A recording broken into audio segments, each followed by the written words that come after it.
I've had financial crashes. I've had people stab me in the back, but they're all good because I grow from it. That's spirituality. Right. You know, people who are afraid of making mistakes, like they teach in school, they don't ever grow.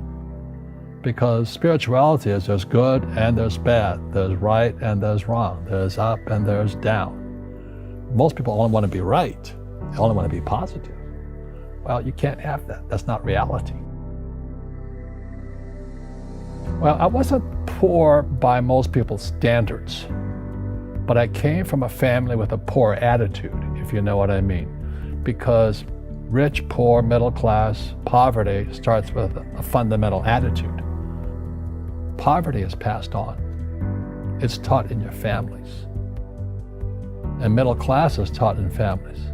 And so the people right now who are sitting at home, who are struggling financially or worried about money or unhappy, they may be making a lot of money, but unhappy with what they're doing, it was probably taught to you. You know, your super ego was taught, get a job, work hard, or you'll never be rich, or the rich are evil, or whatever. The school system will never teach you about money. The school system was designed to teach you to be an employee, which is important, or a doctor or a lawyer, a specialist, but never about money. And what most people lack is real business knowledge, like accounting, you know, like debt, like taxes.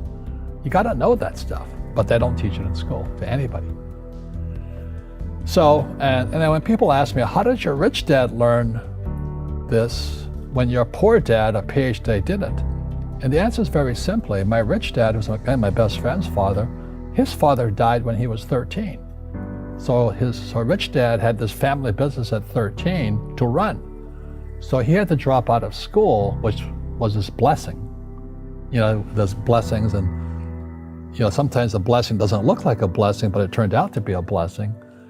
And then his teachers became his bookkeeper, his accountant, his attorney, his banker, his real estate agents.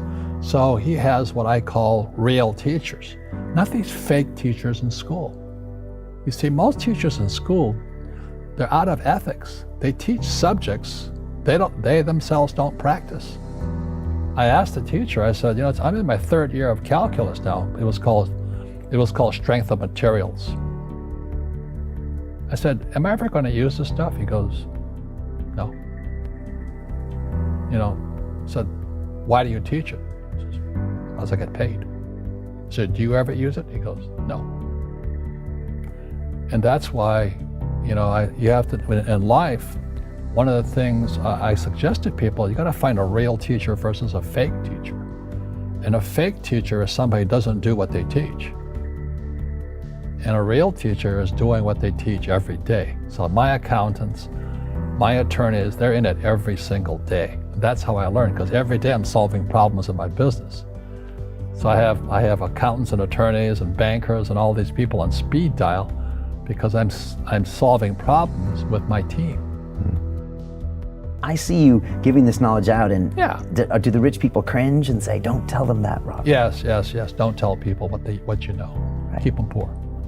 But, you know, unfortunately, the poor, as was in the Bible, I'm not real religious, the poor will always be amongst us because it starts up here. Right, it's that fear mentality. It's in their words, you know, and the words become flesh. Again, I'm not really religious. I flunked out of Sunday school also. But when they say I can't afford it or I can't do that, they go down. They become what they say. My PhD daddy says, what do you think I am, made of money? I can't afford that. And my rich dad would say, that's why he's poor. Poor people say, I can't afford it, I can't do that, I don't have time. Because this is an escape. It's an escape, you know what I mean? It's easy to say, I can't afford it. And your rich dad used to say what instead of, I can't afford it? How can I afford it? How can I do that? You know, what would it take, or why should I do that? He says that a question opens the mind, a statement closes the mind. See, when you say, I can't afford it, your mind shuts down, and you become what you say. Rugby is a team sport, but so is soccer. The rules are different. And other people are golfers. They play by themselves. And so everybody's different. So my game financially is business, number one. Second is real estate. So what I say to young people is, you find your game.